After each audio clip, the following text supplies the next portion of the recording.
today again. This is the Data Center Hawk Talk from out EMEA. I'm the Regional Director for Data Center Hawk, and today my guest is Andrew Fray, International Partner, Head of EMEA Data Centers of Cushman & Wakefield. And today we will cover quite a few subjects which we normally not cover or less cover, and it's all about subjects on cybersecurity, sovereignty and climate change in the data center world. A bit different, but I think hot topics at this moment, and I hope you will enjoy our conversations. Andrew, thank you very much for joining our Data Center Hawk Talk today. And can you please introduce yourself a little bit for the people who don't know you? Although I think a lot of people will know you. Great to be here. Nice to see you. And yes, my name's Andrew Fray. I guess you could call me almost a veteran of the industry now. Correct. Because yes, I've been with Cushman & Wakefield for about 3 years, but before that and going way back, I started my business life in telecommunications with British Telecom and eventually found my way into telephony, low-cost telephony, and eventually into Telehouse, which is still the most connected point on the planet, I think, in London Docklands, where I became a board member, worked for KDDI for a total of 17 years, of which about 8 years were in Telehouse, and learned a lot at that stage about the emerging data center industry, and building new data centers, but also the connectivity that's there and some of the challenges that we're going to talk about in terms of cyber and other topics. And then spent 5.5 years as managing director of Interaction in Brick Lane, where we had nearly 250 financial services companies sitting within the building, which again provided a very high level of challenge to providing amazing service. Mainly latency-wise, probably. Yeah, exactly. That was a big challenge. Latency and compliance and many other aspects. And then after we were acquired by Digital Realty, I've made my way happily into Cushman & Wakefield, where we're working across EMEA in many different areas to advise clients on what perhaps they should be doing in data centers. Yes. Well, thank you very much for your introduction. A lot of experience, I hear, so that's really good and really nice that people have a long history. And I myself, by the way, also starting more on the telco side and then back to the data center industry. And I think a lot of people did actually. So that's quite interesting. So today, as said, we will have different topics than we normally have. So the first one was, I think we start on cybersecurity, which is, of course, always a hot topic. It's already a longer time a hot topic, but it seems to be even more at these times that people talk about cybersecurity. It's a really hot topic at the moment. And my first question to you is, what do you see as the biggest cybersecurity threats currently for the data centers? What are they facing most? It's a fantastic question, and your point is really well made. You know, the searchlight moves from security through to ESG and connectivity and back again, and it feels like as we go through this whole power discussion, the searchlight is coming back to security. If you'd asked CTOs maybe 8 years ago, this security was their number one topic. Correct. And so, you know, there are a lot of threats that actually the industry faces right now. And as preparing for this talk, I was thinking a bit about the word actually cybersecurity, because cybersecurity is all about the concept really of being attacked. But if we think about what happened with CrowdStrike, I don't think this was an attack, but the effects of it were similar to something really quite substantial. And indeed global. But to break it down to its constituent parts, there are obviously the threats to the data center and its operations.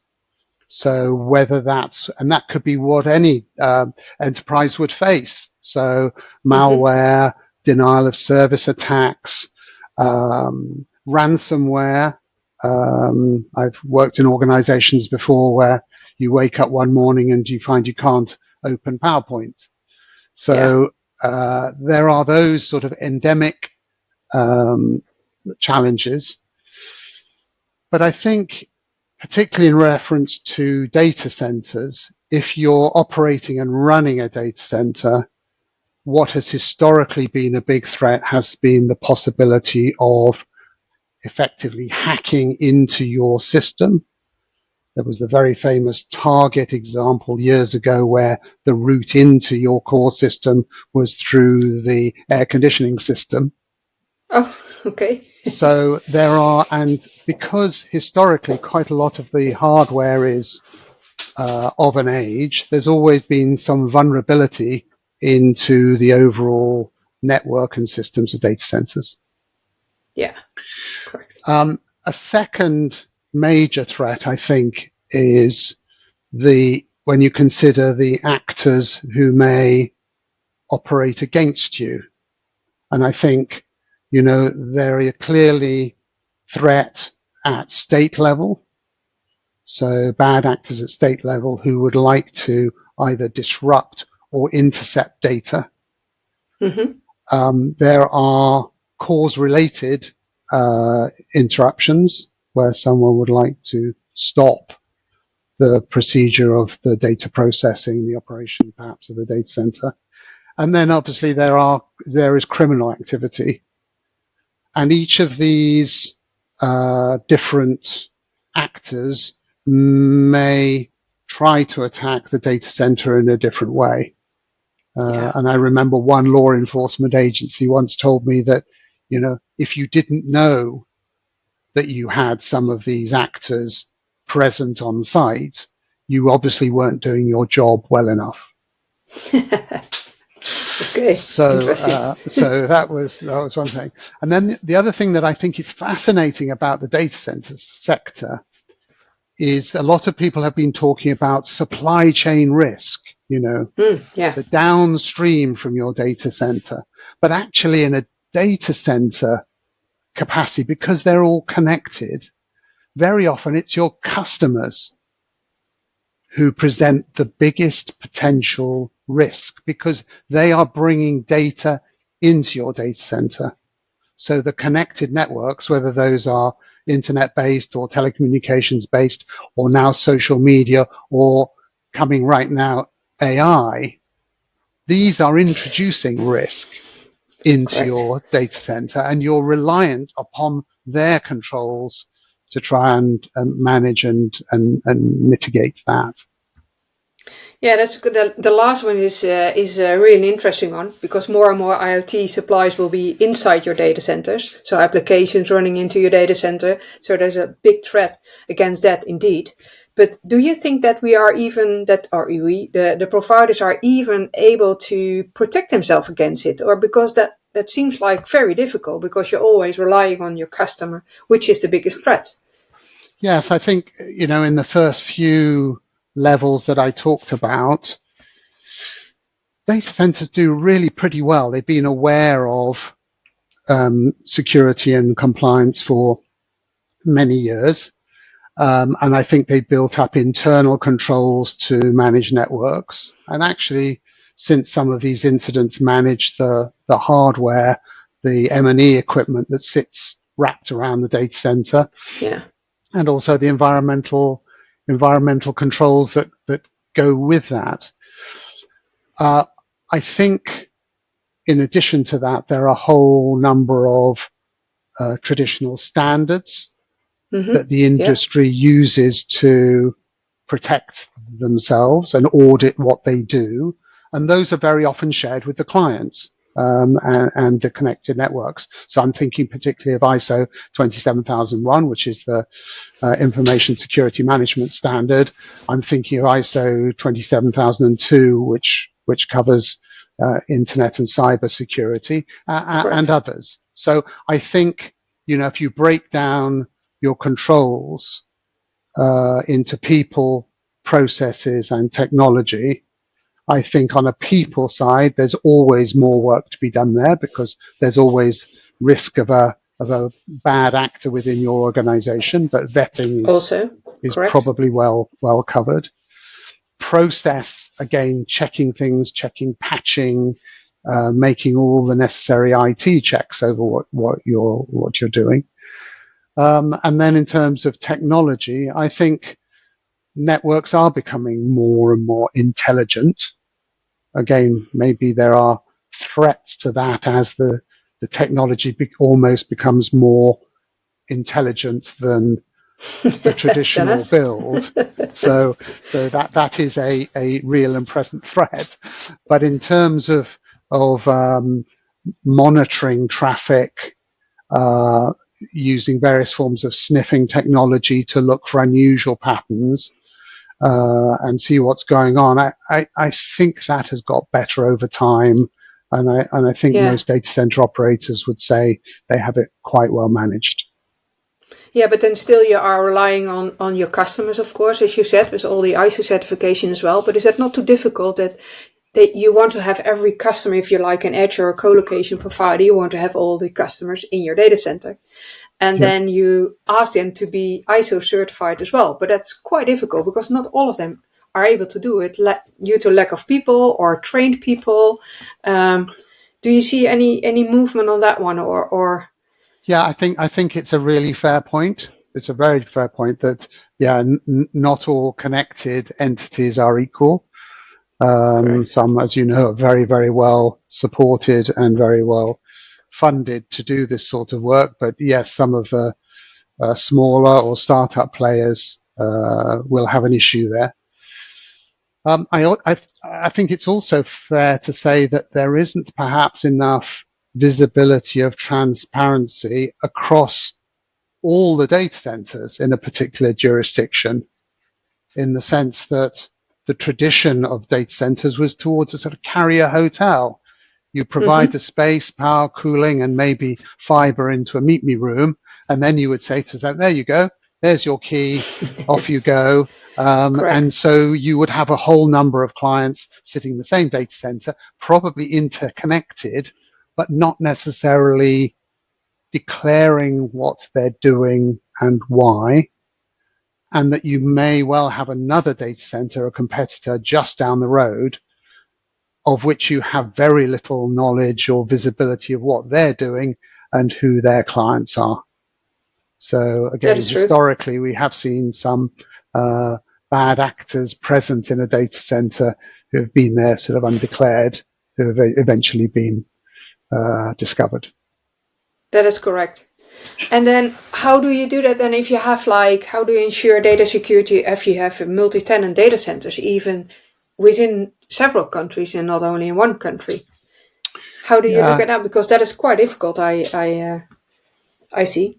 Yes, I think it's difficult. Obviously, on a physical level, nearly all data centers comply in terms of 5, 6, 7 layers of physical security to protect from physical intrusion followed by cyber intrusion.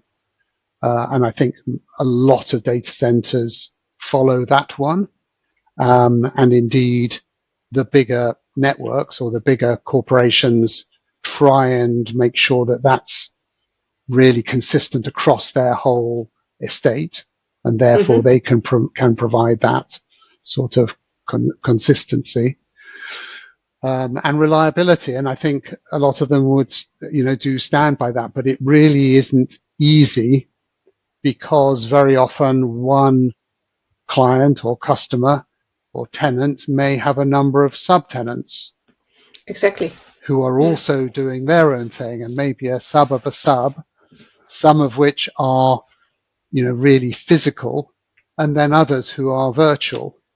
And to really audit what they are doing is very difficult indeed. Yeah, I can imagine. And do you see then also a very different way of the challenges of securing it on the edge computing infrastructure compared to the bigger hyperscale infrastructure computing? How far do you go to the edge in terms of your definition? Well, not my phone. Okay. So say where local zones are of hyperscalers, look at it that way, a co-location edge site. I guess it's kind of interesting because there's quite a lot of protection sitting in your phone You can two-factor authentication and such like. You have the ability to, all being well, to delete an app that doesn't quite sound right or feel right. As you go further into the edge, whether that's roadside antenna, roof type of devices, again, there's quite a lot that can be done to manage them as a network. But as you pull back into the multi-tenant environment, it is a complex environment. You've got inbound multiple fibers, sometimes rented, sometimes bought.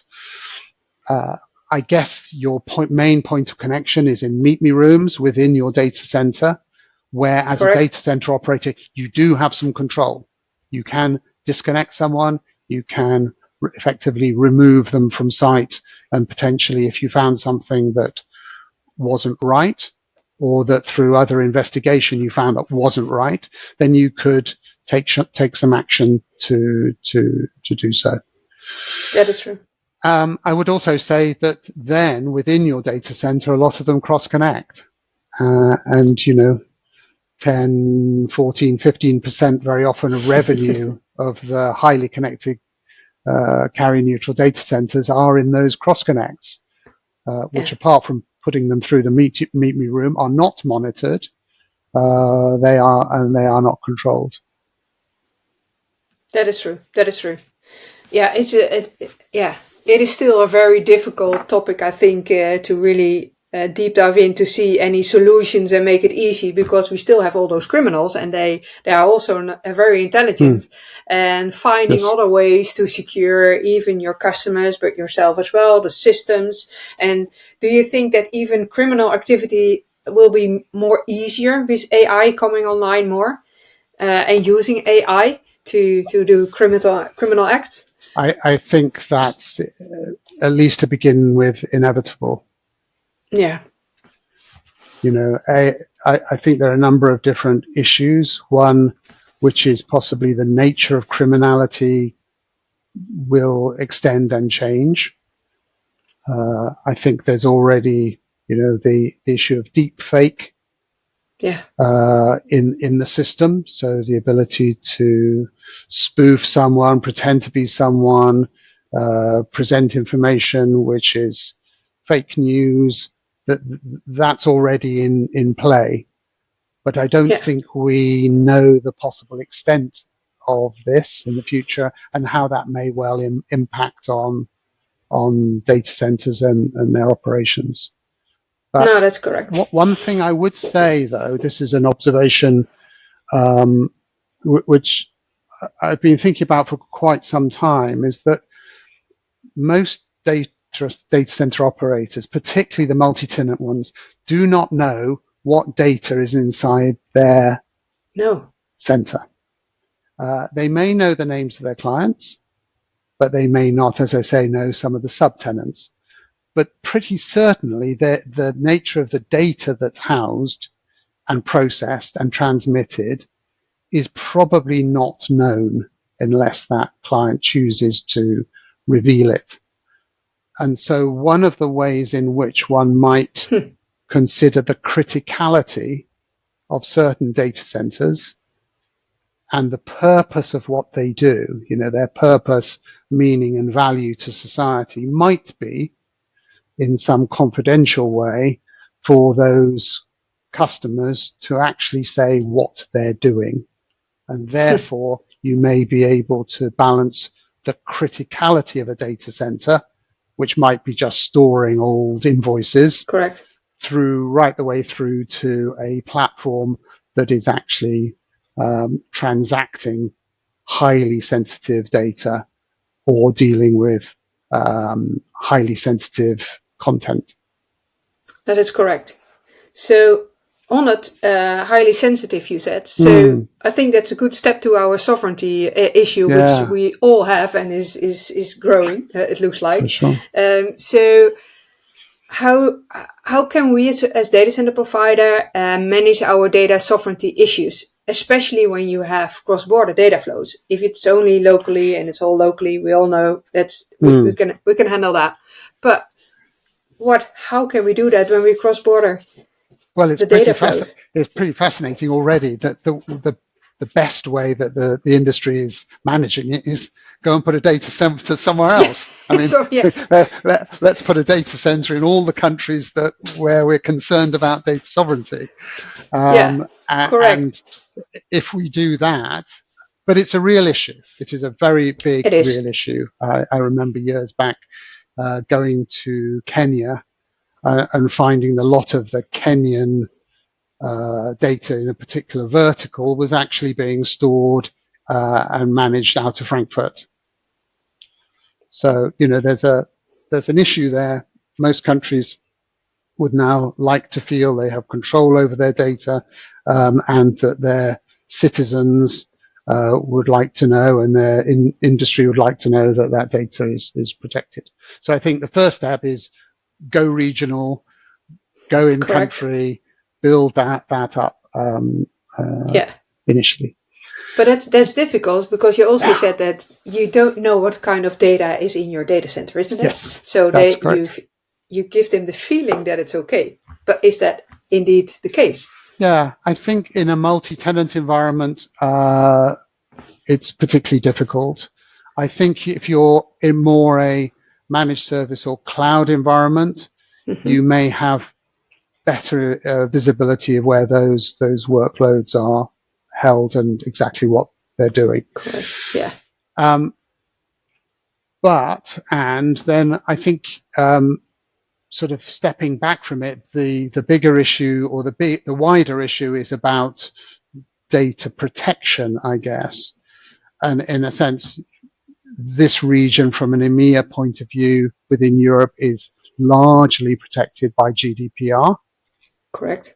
So that creates your sort of framework, I suppose, which is the do's and don'ts of looking after personal data in particular.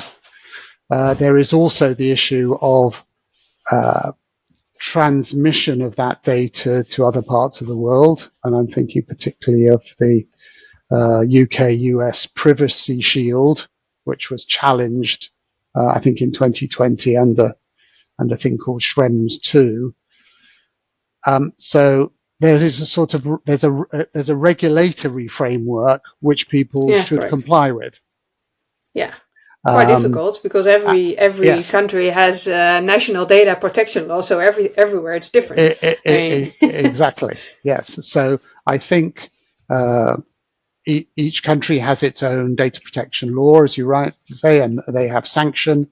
The difficulty again is sometimes knowing where the data actually is being processed as well as held. And also sometimes identify whose data it is in the first place, and who is the data controller for that. And I have to say, in some cases, because it's applicable, is that a lot of multi-tenant carrier neutral data center operators are not data processors. So one of their defenses is to step back from it. Says, look, we don't process any data. We do for our own people, but actually it's our customers who are they are the data controllers. They are processing the data. So if you want to know what's going on, go ask them. Now there are some infrastructure controls around that, particularly around credit card processing.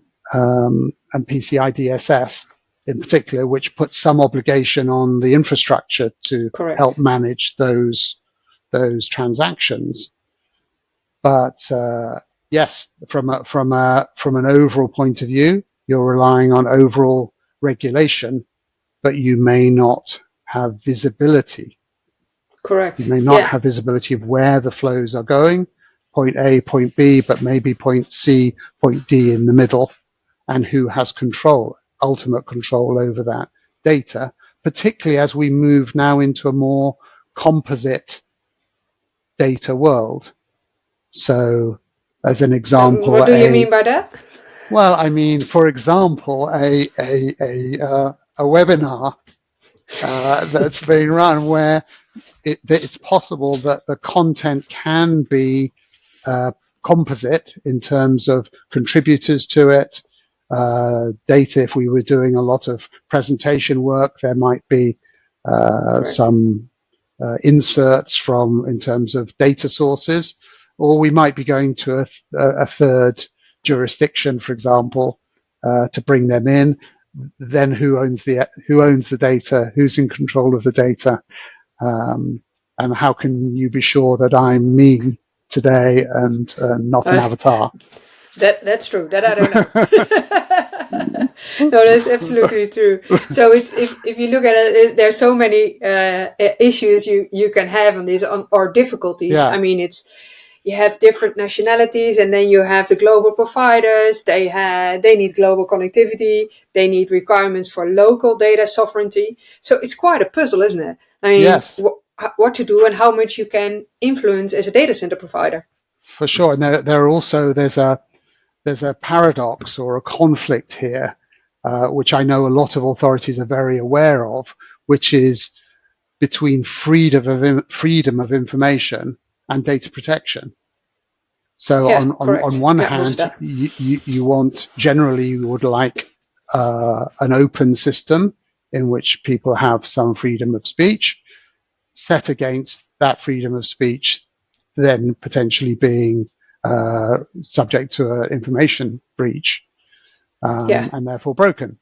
And we've seen a lot of sort of flexing of that, depending, as you rightly said, on different nations, different data protection environments, which are very often geopolitical, I think, also, or can be geopolitical, can be governmental, and sometimes in response to incidents. So it is difficult, which is why there are many lawyers globally engaged in this particular area. Correct. Yeah, it's I think a big issue and difficult to work with there. I mean, it's a lot of work to protect yourself to everything, to balance it out globally, locally, have all the knowledge, have the compliance frameworks ready to do everything in every country you can do. But then again, it's and we still all don't know where the data is and which data is in your data center. So that's also an interesting discussion, I think, and difficult to monitor. Only the part on your own network, but it is difficult.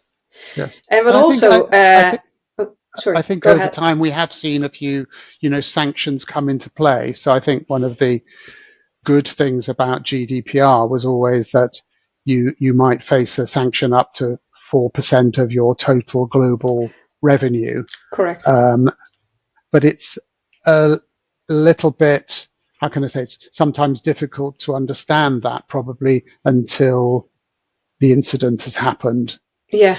Because of the complexities that you're talking about. Exactly. And then you get already the letter that you did. Yeah. So, and also what is getting more complex is changing the subject is actually the climate, because it seems that the climate is changing constantly. We have a big climate change, everybody knows, but we also see it now. At first it was like, people were talking about it, but you really see climate changes. We see it everywhere. We're in the Netherlands, by the way, as well. Our summer started just like a week ago, and it's already August. But how can DC provide us adapting to climate changes and change related risks and extreme weather events as like heavy rains? How can they protect themselves against it? I mean, there's a different item again. After all those cybersecurity things, now we have a lot of rain and storms and issues like that. I personally believe that this is a very large issue for the sector in total, because most data centers historically were built with some consideration to things like flood risk, flood zone. Correct. But they probably weren't built with heat wave in mind. They weren't built with tornadoes or hurricanes in mind in places where you wouldn't expect them. A lot were built with maybe earthquake in mind, but sometimes that changed. So I remember really well, sort of 2000, perhaps it was 2010 or 11, the temperature hit a maximum at Heathrow Airport, which I think is probably at that stage around 34 degrees. And it did so again in Brick Lane years later, but it created a temperature of 50 degrees centigrade on the roof of the data center. And I remember thinking, okay, this is 36 or whatever it was degrees ambient, but 50 degrees on the roof. So extreme, and at that temperature, really the chillers should start shutting down. And then I think over the last couple of years, as we've seen some of the more extreme events, a lot of those appear to be runoff related rather than traditional flooding risk.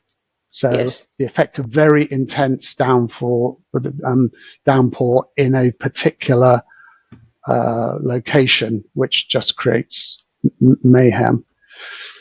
So what can be done? I think as a minimum, all data centers need to go back to their risk assessments, particularly if they're ISO 14001.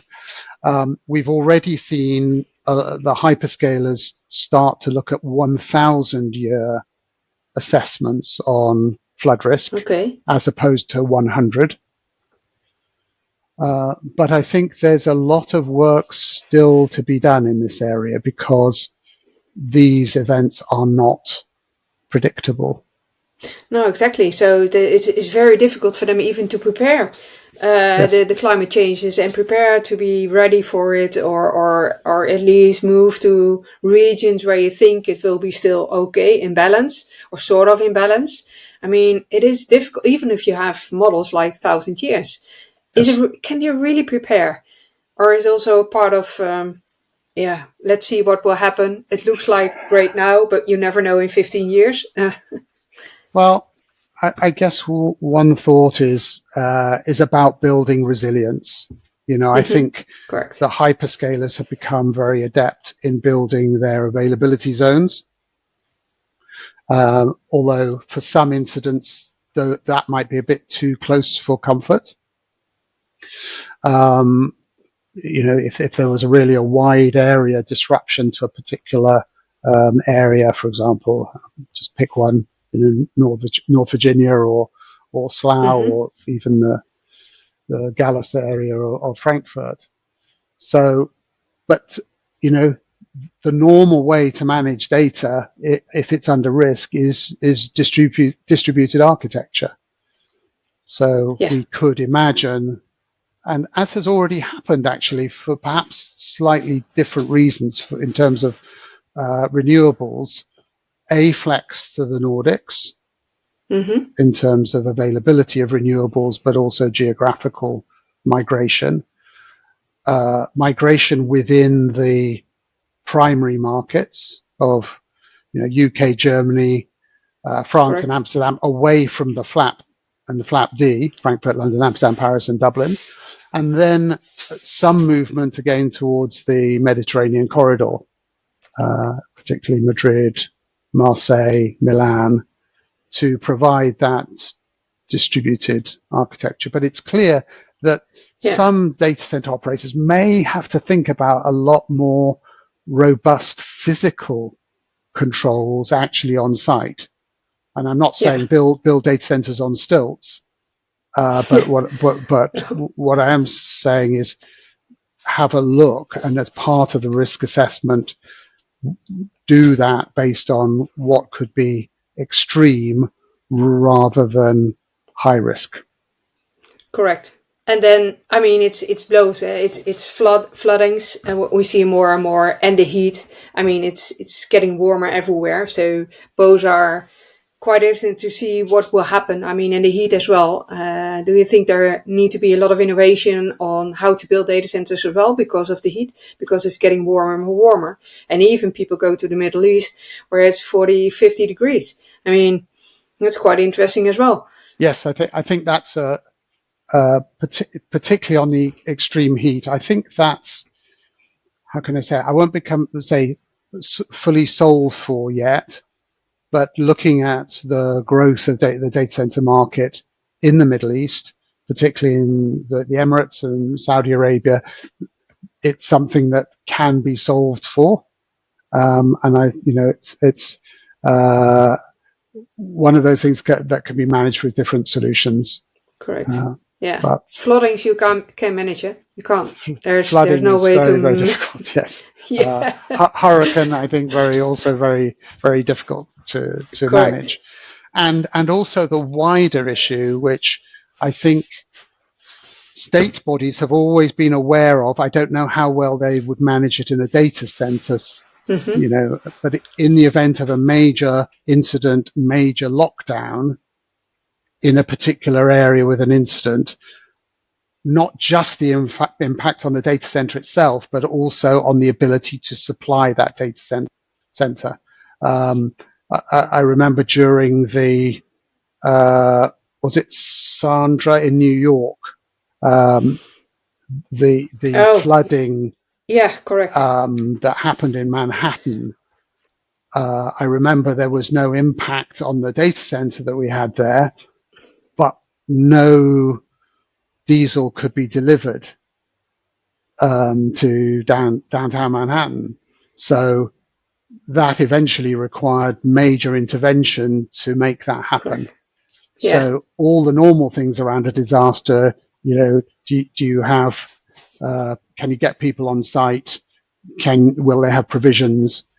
Will the power still work? Can you get backup if that does go down?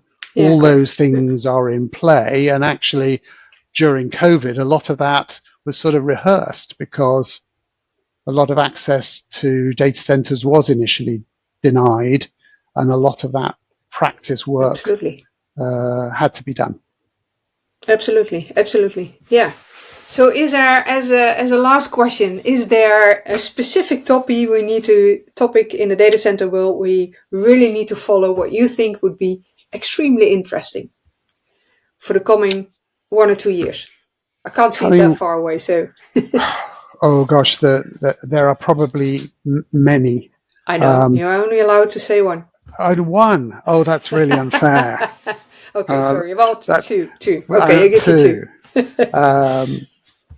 I think a general one in the context still of cloud and AI is the ability of everyone who wants to play to follow through successfully.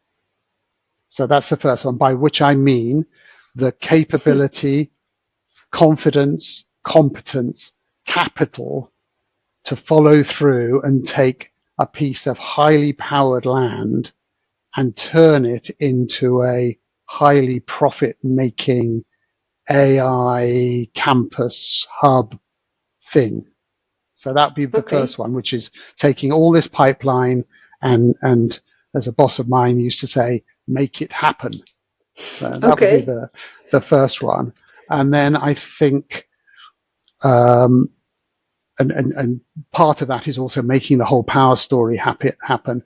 But I think the other one is the concern and opportunity about geopolitics. Yeah. And as things develop over the next couple of years, finding a path where the globalization of data will also be challenged by the reality of geopolitical pressures around that data and around that functioning, which really is a major planetary issue. Yeah, correct. That will have an impact on the whole data center industry as well. Correct. Yeah. Yeah. Well, thank you very much for joining us on the Data Center Hawk Talk, and your 2 points at the end, which will, for a lot of people, their heads will spin around now and think about those 2 questions. So maybe somebody will send us some some things as well.